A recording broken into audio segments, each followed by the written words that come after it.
Hi everyone and welcome. I wanted to do a VR today to at 78 Portos. I'm hoping I'm saying that right. And this is entitled Hashtag Tarot Collection Top Decks. I have got all my decks piled out on the table. There's absolutely no more room left because there's 21 questions. So we better hop to it with the first prompt being, what was your first deck? Well, I got two at the same time. And the first one I can show you is the Sacred Circle Tarot. This was an interesting purchase because it was right when all of the purchasings were switching to online.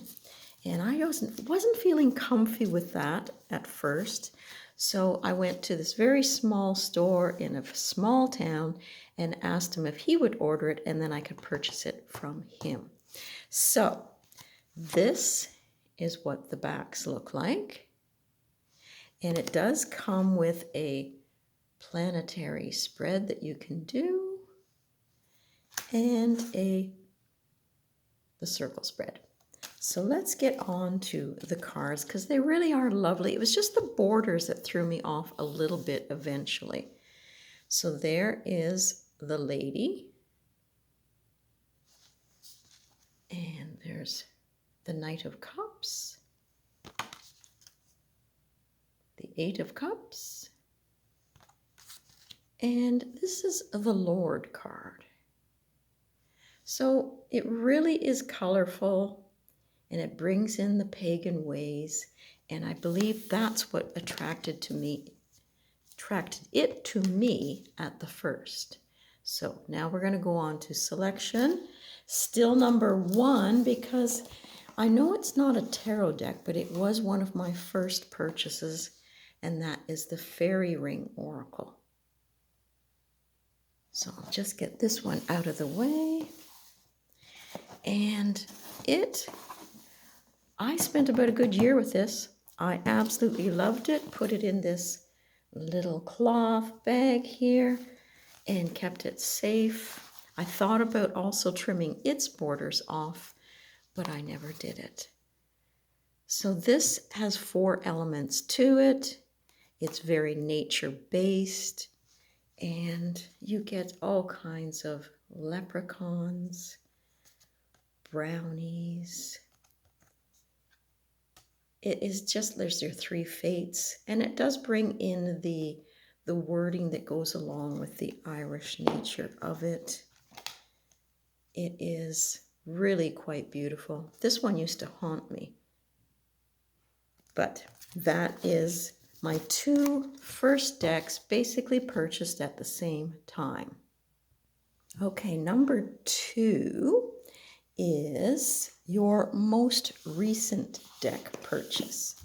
And that for me is the Call of the Morrigan. Comes in a gorgeous box and a nice big book, but it does have the ability to use this little insert for propping up cards. So if you were to purchase it and wanted to use it on your altar, it has that advantage.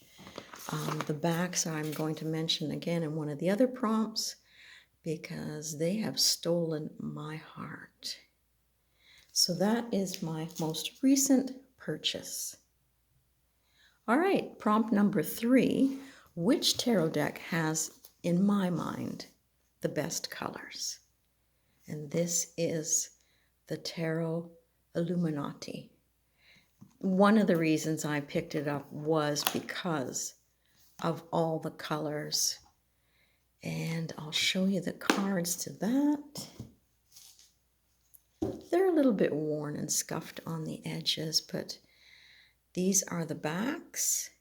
And I was able to find another edition, same one, at a thrift store. So I actually have 2 copies of this. And let's show you a few more cards. So there is our 3 of Swords, the 8 of Pentacles. And you can just see the glow. I mean, when we studied art years ago, trying to capture that glow, that luminosity, and the fabric colors in this, they are just a feast for the eyes. So that is my deck choice for the best colors, and it does come with a gold edge gilding, and it's powerful. It really is a powerful deck. Okay, so that's number 3. Number 4 coming in, and the prompt was, what tarot deck has the best faces? Well, I'm going with an AGM deck, and it's a 1998. I've shown a review on my station. This is the Cosmic Tarot. So here are the backs. Pretty decent cardstock, but it has that astrological look to it, just like its title. And I love the expressions, the details in these faces.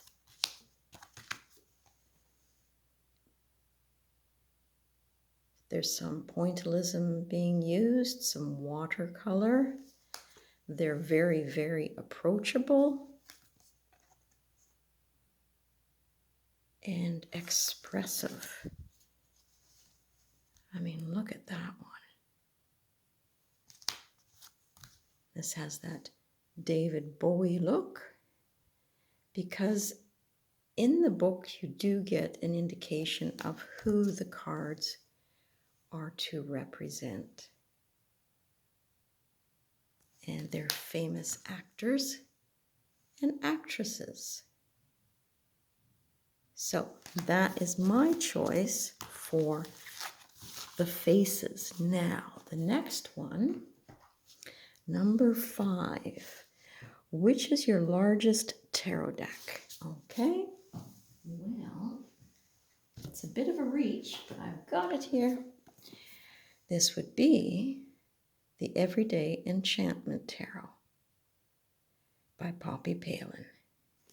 Comes in a good, hard, sturdy box. Get the lid off there. And it is divided in 2 sections. So these cards are the largest cards in my collection. But look at those backs.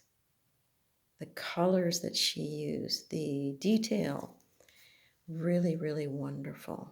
So there you see the 7 of Blades. And they are in color sequences. So this is why I chose not to cut the borders off on these. The 8 of Blades. The 4 of Coins. I mean, it really makes you feel that you are at the beach and you stumbled on this little boy and he's got a story to tell you.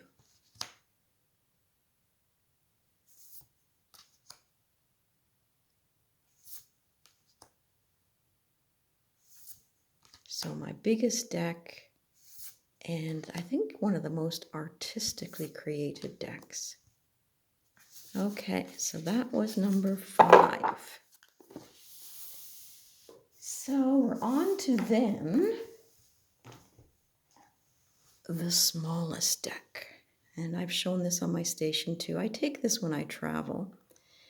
And these were created from a book that had all the little images in it, and I took advantage of it, but just for my own self. Get it into focus here. There we go. I did put little numbers on it. It was a learning deck, but the images are great.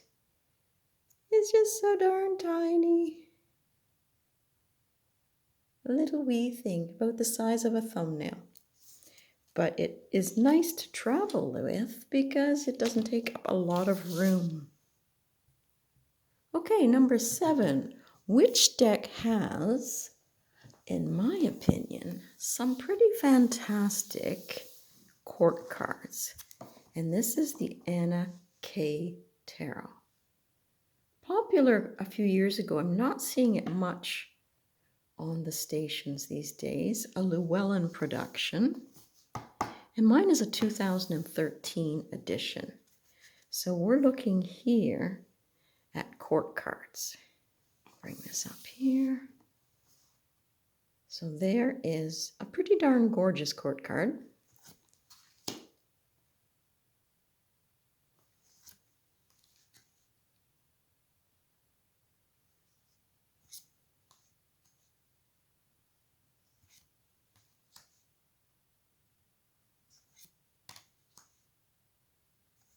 And as you can see, very striking. All right. All right, number 8, my most worn out tarot deck. Well, there's several because I purchased these in bulk.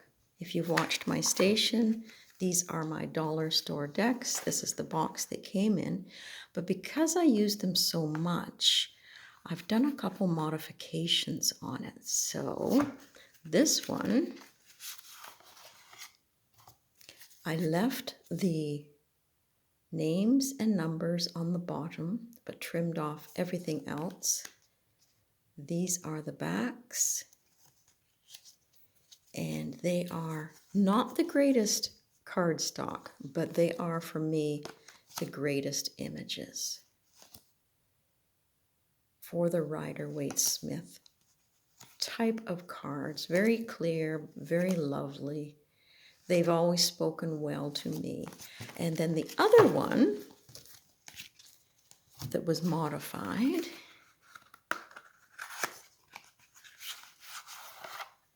everything was removed. They were getting so beat up that I had to take off the bottoms. But I know these cards well, so it was not a problem.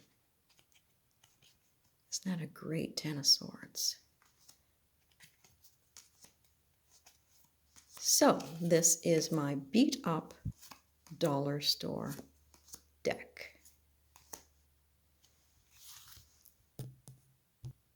Number 9. Don't know why that little circle's there. Keeps adjusting the light on me, I guess. But this is the prompt for your most esoteric deck. Well, I found this one, and I have tried. I've gone online to try to figure out. This is the Tarot of the Spirit. And as I say, trying to figure out the meanings of the cards. There's a nice little tuck box that comes with it. And I think I'm going to move Mr. Buddha there because he's interfering with the focus. Okay, that's better. Yeah, as I was trying to say, the backs, quite nice. And flipping cards all over the place here. Okay, it's just, I understand the cards on a basic level, but there's so much more involved. It's almost like a Thoth deck to me. Very beautiful. Maybe that it's been 10 years or so since I purchased this.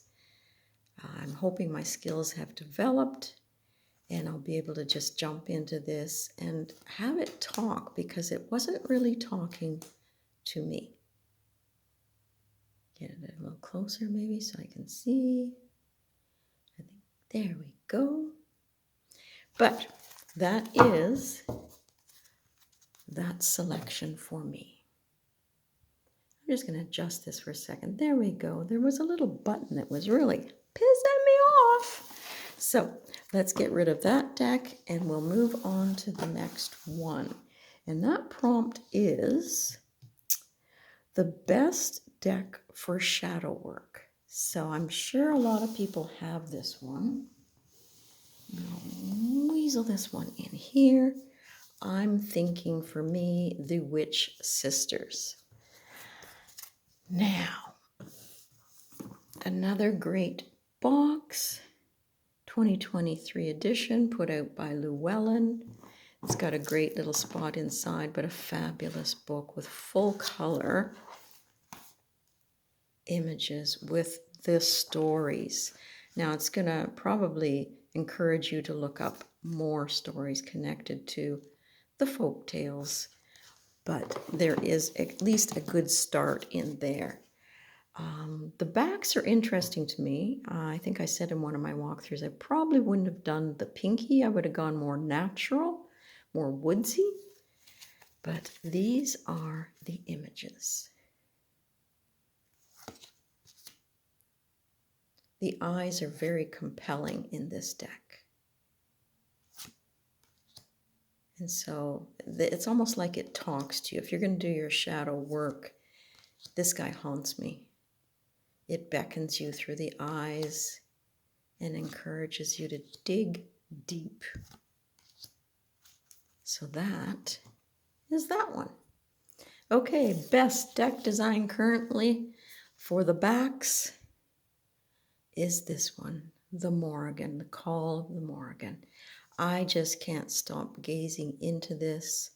I haven't created a cloth yet for it, but I've got one coming with crows, and I just find it goes so nicely with the fronts if it was in a spread and you're looking at the backs, but it's all about the backs, this one prompt. So there you have it. That is my choice. Love it, love it, love it. The next one for the best cardstock, I have gone with Pagan Otherworlds Tarot. This cardstock is from Usi, and it is a 2016 edition. And I just love the almost holographic look of these puppies. They are so shifty, movie, slippery, but the back design is gorgeous. Just all the hits of the little colors. You can see the reds on the side there. So for me, the cardstock in this with its linen finish, beautiful. Everything about this, the script, the backs.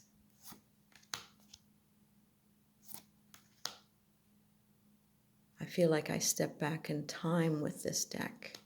Love, love, love that one. So, yes. Best cardstock, hands down, this one. And what I liked about this one as well was it comes with the moon cycles. So you can certainly do this on your altar work. So that answers that one. Now I should say that that previous deck was an Artisan Tarot, and I'm doing another one here because this one is the soft rose petal finish.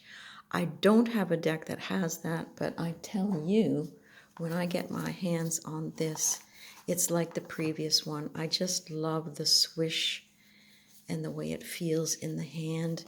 And this one is the Tarot of Ambiguities. There you go, by Artisan Tarot. And it's a 2022 edition. Love it. Get it going the right way here. There's our Fool. Shown it on my station. Getting to know it a little bit better. But for me, their decks are all about the feel, the swish, the movement, and I particularly like the backs on these ones as well. So that is Alejandro's work, and it really does fan out beautifully. So that covers that one. So this one asks you to find the best sounding deck when shuffled, and this is Llewellyn 2018, Tarot in Wonderland. I don't know, every time I pick this deck up, I do end up shuffling, and I love to do the bridge with it. It's a hefty box, good size, wonderful book by Barbara Moore. But for me, it is definitely playing. Look at that bend you can get there. I love shuffling this deck. And I think part of it is the sound when you're in that meditation mode.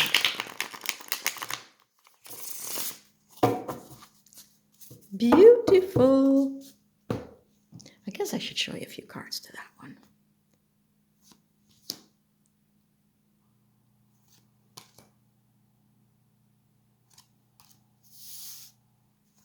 So if you're an Alice fan, I had to have this deck. Yes, I have the Baba deck, but I wouldn't shuffle it this way. This one, I don't mind shuffling it and letting it have its way. Beautiful.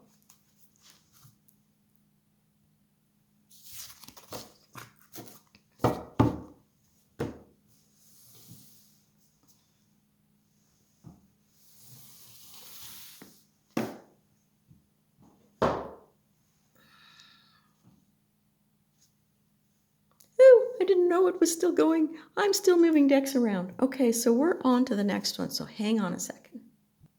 This one was tricky for me to pick, but I did pick this one. It's a St. Martin's Press 2025. It is the Da Vinci Enigma Tarot, and to me, it is exactly that, an enigma. I love the work. We studied the work. This has got Caitlin Matthews below. And, you know, I think that the images could have been darker for me. They just didn't stand out enough. The book itself, for me, was a little bit beyond my comprehension in parts. And I know it's a piece of artwork, but I think that if it had come down a little bit and filled some of the white space, that would have been better. Those are the backs. And it just was one of those decks, nice to have in the collection, but not really talking for me. That is a gorgeous one there, though. Now, what I mean about the book is there's all kind of levels that you can get into with this one. Good size book. And it goes into the divine proportion spread, and you got that happening over there. And without too much time, it's just, it was a lot to try to think about laying out and then to try to put the information in the pages together to make a good story. Did not work for me. So that is that. Okay, the next one is your most historical, ancient, or old. Now, I don't know about how ancient they are because I believe, well, this one is kind of old. And this I got at a Salvation Army thrift store, as you can see, for 99 cents. It was in with a whole bin of cards, picked it up and was astounded. This is the Stairs of Gold Tarot. Now, this one here, I'm trying to find out, couldn't really find a date on that one. I think it's probably around the 70s. There are the backs. Pretty good cardstock. I had to replace one card because I think there was coffee that was spilt on it. But look at all the symbols. You got your Kabbalah, you got the image in the center, which is a little small for my liking. And bringing in all these elements. I think it has the old world look to it. It is pippish, but nice to have in the collection. And the other one I was going to show is this one here. Comes in a pretty blue box. It's called the Rider Tarot, and it is based on a 1910 edition. It's got the plaid backs that we all love, and good cardstock. And this reminds me of the clarity of my dollar store tarot. So I do like this, but I don't bring it out that often. I treat it with a little bit of love and respect because it's an older deck. But we should be playing with everything and enjoying it, right? So, okay, this one. This was to be your most surprising. Which tarot deck was the most surprising for good or bad? This was definitely good. It's by Andrea Aste, A Book of Shadows, Lost Code of Tarot, and this was a Kickstarter. And it fell into my hands one day when I was thrifting, paid $4.99 for it. It doesn't have a number on it as far as where it sits in the limited edition. I do enjoy it. I'm thrilled to have it in my collection. And this is what the cards look like. Now the backs, they're okay. It goes along with the style of it, but it gives you that feeling of old world again. Loving the drawings and the sort of wonky, crazy world that it takes you into. So that was a great find as well. Okay, this is my best purchase story. This is the Voyager Tarot, as you can see. 1994 Merrill West. Big cards, colorful cards. But the story is, because it looks like this in the thrift store, they had placed it in the DVD section. And the DVDs that they were selling were 99 cents. And that day they were half price. So we bought a whole bunch of DVD or videos, cassette videos. And this, lo and behold, was in it. And this is what the Voyager Tarot looks like. A little bit busy for my liking, but for 50 cents, we scooped it up. So I believe it's collage. It's nice when there's a bit of an image there instead of all the blast of color. But one day I'll get back to it and hope to appreciate it. So that is my thrift store find, killer find, gorgeous backs. Okay, this next one, tarot that I use for self-readings. Well, I just unveiled this one on my station the other day. This is the cute Chibi Tarot. And it cost me 10 bucks, yes, but I am determined to work with it and get my money's worth. And you know, it is starting to talk. And I don't mind the meanings that are in the booklet. So it may not have blown me off my chair, but I am certainly going to be playing with it. I do really like the backs. I mentioned that in the video. And some of them do have some expression that I can tap into. And some of them, the eyes are just a little bit too vacant. But that is the cute Chibi Tarot, one of my selections. I am trying to enjoy the Pagan Otherworlds, so I'm reading with it right now. And loving the feel of it in the hand. And the other one I'm reading with, got in this tin here, is the Dreaming Way Tarot. I think I'm drawn to it because I like all the fashion inside. I love the colors. It has some expressions, energy. What's not to like? So that is my selection for what I'm reading personally with right now. Next one, a tarot deck that has been difficult to master. Well, for me, it is the Crow Magic. I don't know. I can't quite figure it out. It's not really working for me. It's the US Games Inc. I thought I would connect to it. I got 2 decks, thrifted one, bought one. This is the way it should look. And I spent some time and quite enjoyed cutting it down to this version. So I'm hoping one day that I'll be able to connect in a better way, because it is quite interesting. It's got some keywords there, but I haven't clicked with it. I haven't figured it out. Most difficult, and I hate that. So that is the Crow Tarot.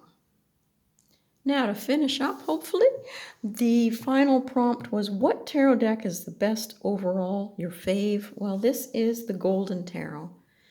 Cat Black, US Games, 2003. And I have such fond memories of this deck because I spent probably a year with it, studying it, and got a great booklet with it, well used, well thumbed. And I like the fact that it brings in for me the feeling of walking into a gallery. I like the old world look. I think I'm really starting to lean that way in my tarot decks. Really, really like it. The backs, they have that old world look too. There's another deck that I have. I think it's called the Impressionist Tarot, and it looks like the canvas of a painting at the back, and I quite enjoy that. So it is gold gilded.